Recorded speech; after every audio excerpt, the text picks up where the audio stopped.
Hi, this is Vandana Kakar I'm your emotional intelligence coach.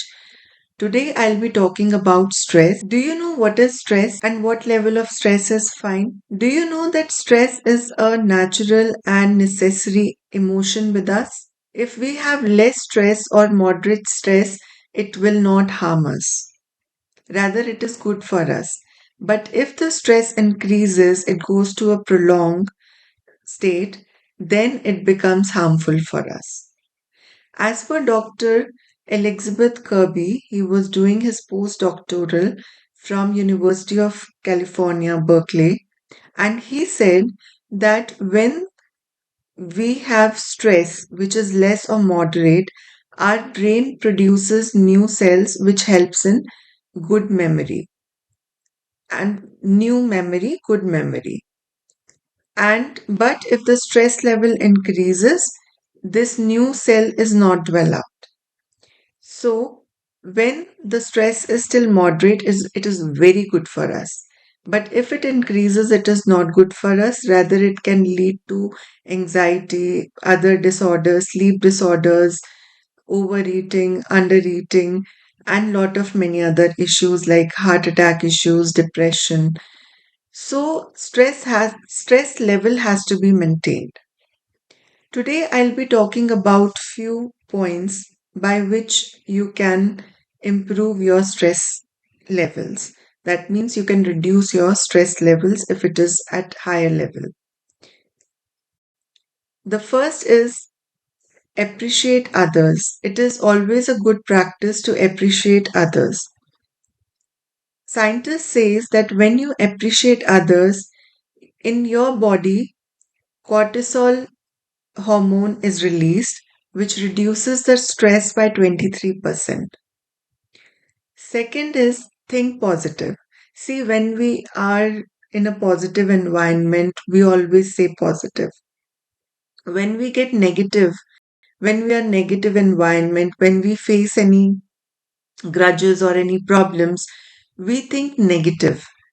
So we have to make this a habit of writing positive things on a daily basis, writing gratitude diary on a daily basis, write every day, write 20 things what you are gratitude for.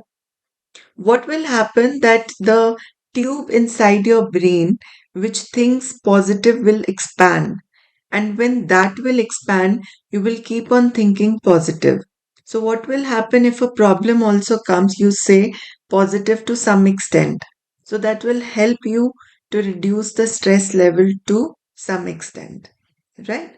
So then I come to the third point, which is what if. Avoid asking what if. If some problem comes and you say, what if this happens? What if that happens? What if that occurs? See, what if is like a fire, fuel.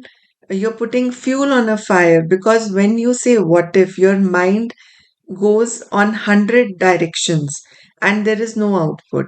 So when you're confused, make a action of plan and try to follow it, become a doer, but think for 2 3 hours and then work on it instead of saying what if this, what if that. So that leads to more stress, rather hyper stress. So try to avoid what if. Try to make a simple plan. Try to follow that action of plan. If you're not able to follow, that's okay. If you fail, just take 2 steps back and then work. I say that you take 3 steps forward, 2 steps back, 3 steps forward, 2 steps back, 3 steps forward, 2 steps back, and still you have taken 3 steps. So even if you fail, you make sure that you fail fast, forward, forward fast, fail fast, forward fast, fail fast, forward fast, fail fast. Unless and until you will not try, how will you will succeed? So don't sit on your sofa and say, what if, what if? This is all leading to stress. I come to the fourth point, which is disconnect. Disconnect with the things, like when if you're working in office in an organization or business and you have mobile or laptop, The people think in your company that you are 24/7 available. You can send the mail, and but you have to make sure that you cut yourself from email, mobile at least 2 hours a day, so that it could be you ban the mobile and laptop for 2 hours so that you disconnect and it is not leading to stress. Okay. I would like to tell you that there is this Vipassana uh, therapy. In that, what they do, I'm not so sure about it, but what they do is that they make a cutout from all the technologies, and you cannot use your mobile, television, any digital devices, and you have to rather stay silent for 2 to 3 days, and that is very difficult, but that is not possible in our day to day life. But what we can do to remain better in stress situation is to cut out from telephone, laptop 2 hours a day, and try to keep weekend only for your family, right? So this was the fourth point. I come to the fifth point. Limit your caffeine intake. Alcohol, tea, coffee, try to avoid it. These are not good for your health. Then I come to the fifth point, which is sleep. Sleep is very, very, very important. When you're very stressful, it becomes very difficult to sleep also. But you have to make it a habit that you sleep on time, okay?